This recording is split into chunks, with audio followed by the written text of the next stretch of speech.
বিকেলবেলা সবারই একটু ভাজাভুজি খেতে মন চায়। দোকানে গিয়ে খাওয়ার থেকে বাড়িতে বানিয়ে খেলে তার স্বাদ আরও বেশি।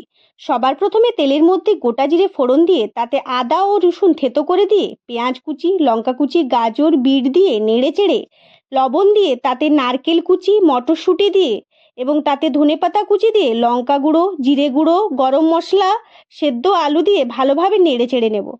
আপনাদের তো বলাই হয়নি যে ভেজিটেবল চপ বানাবো।